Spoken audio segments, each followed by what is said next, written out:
नमस्कार मित्रांनो, चंदेरी स्मरणरंजनमध्ये मी शरद हसबनीस आपलं स्वागत करतो. आता आपण थोडा वेळ असं करूया, भारतीय चित्रपटसृष्टीच्या सुवर्णकाळामध्ये एक छानशी चक्कर मारून येऊया. काय झालं परवा मी सकाळी किंवा संध्याकाळी अशी कुठेतरी एक छानपैकी एक चक्कर मारतो, चालणं व्हायला पाहिजे म्हणून. आणि काय आहे, माझ्या सोसायटीच्या पलीकडच्या बाजूला जी गल्ली आहे त्या गल्लीला डेड एंड आहे. तर डेड एंड असल्यामुळे काय होतं, तिथे रहदारी कमी असते. म्हणून मग त्या रस्त्याने मस्त मी असं चालत जात होतो.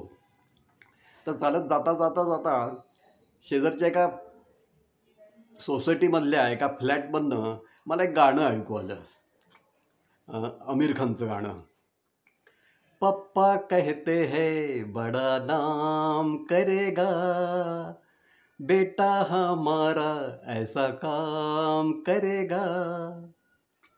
आणि हे गाणं ऐकल्यानंतर माझ्या लक्षात आलं की अरे हे रॉक अँड रोलचं गाणं आहे.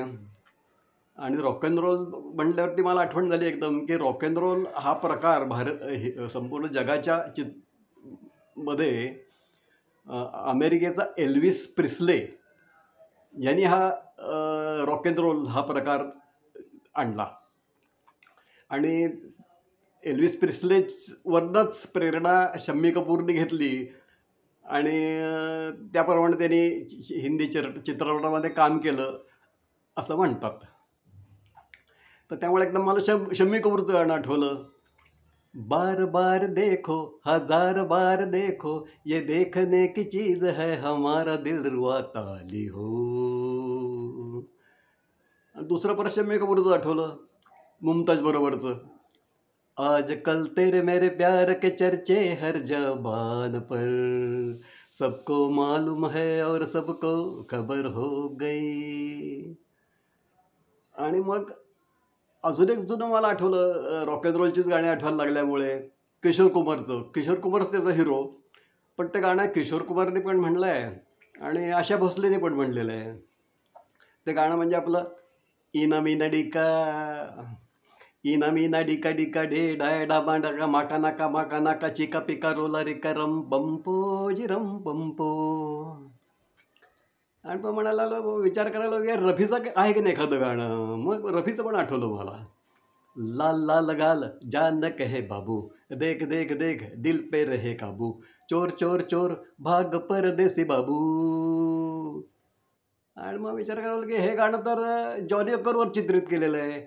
मग जॉनी वॉकर काय त्या चित्रपटाचा हिरो नाही आहे. हे गाणं आहे, चित्रपट कुठला आहे तर मिस्टर एक्स. आणि मिस्टर एक्सचा हिरो तर अशोक कुमार आहे. आणि मग मला त्या सगळ्या चित्रपटाचंच आठवायला आलं की लहानपणी शाळेत असताना मी केव्हा तरी हा चित्रपट पाहिलेला आहे. आणि त्याचं एक थोडंसं कथानकही मला आठवलं की अशोक कुमारचा एक मित्र असतो, सायंटिस्ट असतो. तर तो काय करत असतो, कॅन्सरवरती औषध निर्माण करायचा प्रयत्न करत असतो. मग वेगवेगळे औषध तो करायचा आणि कोणावर तरी त्याचा प्रयोग करायचा म्हणून त्याच्याकडे एक मांजर होतं, त्या मांजरावर तो प्रयोग करायचा. तर ते औषध निर्माण केल्यावरती तो मांजराला ते पाजतो. ते मांजराला पाजल्यावरती मांजर एकदम अदृश्यच होऊन जातं. तो म्हणतो अरे बापरे हे काय झालं. मग तो अशोक कुमारला म्हणतो की आपण असं करूया, तुला मी हे औषध देतो, तू पण अदृश्य होतोस का बघूया आपण. आणि त्याप्रमाणे अशोक कुमारला ते औषध देत होतो.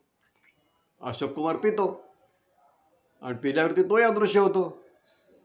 अदृश्य झाल्यामुळे होतं काय, फक्त त्याचे कपडे दिसत राहतात, चेहरा दिसत नाही, हात दिसत नाहीत, काहीच दिसत नाही. आणि तो म्हणतो आता अरे आता काय करायचं. मग दोघांच्या एकदम लक्षात येतं की अरे अदृश्य व्हायचं तू औषध केलं आहेस, पण परत दृश्य स्वरूपात मी येण्यासाठीचं औषध कुठं केलं आहेस, करायला लागेल तुला आता. अरे बापरे खरंच की. मग तो सायंटिस्ट म्हणतो की अरे मी लागतो कामाला त्या, पण तोपर्यंत तुला असंच राहावं लागेल.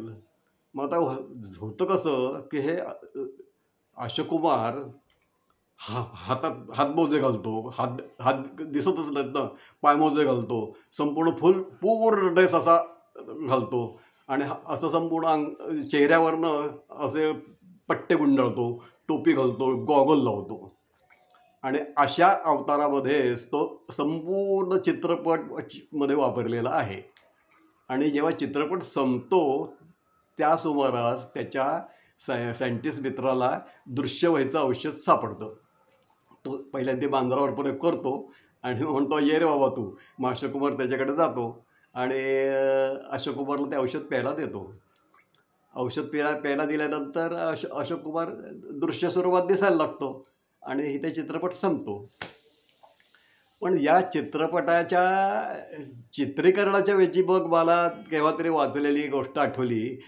केव्हा तरी वाचलेली म्हणजे काय, आपले जुने चित्रपट समीक्षक श्री इसाक बुजावर यांच्या एका मी आर्टिकलमध्ये वाचलं होतं.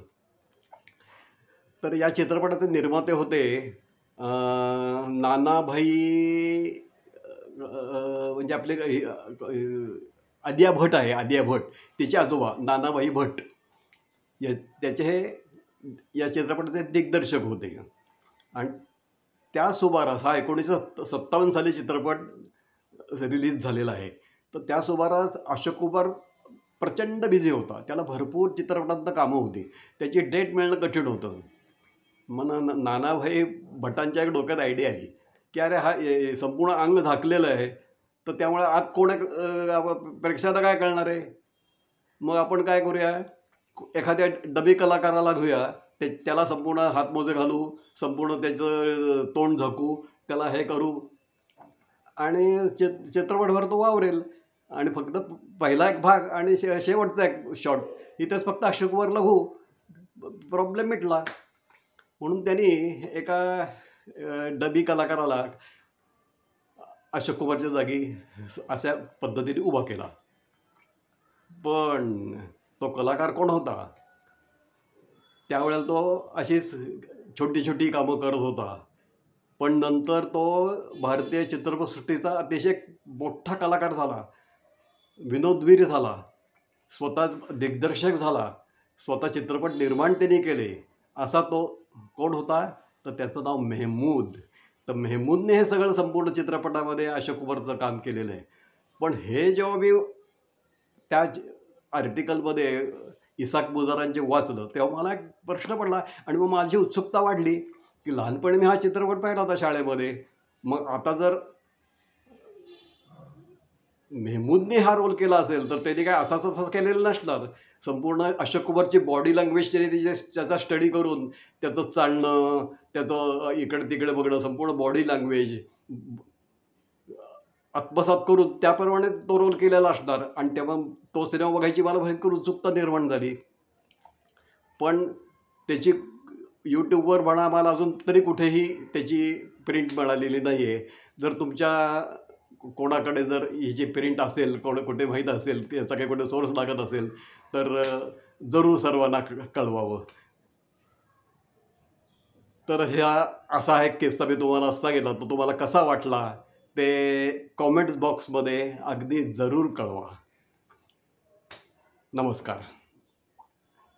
आणि हो, एक सांगायचं राहिलं, तुम्हाला जर हा एपिसोड आवडला असेल तर लाईक करायचा आहे, तुमच्या चिरपरिचितांना आणि मित्रमैत्रिणींना तो पाठवायचा आहे, म्हणजेच फॉरवर्ड करायचा आहे.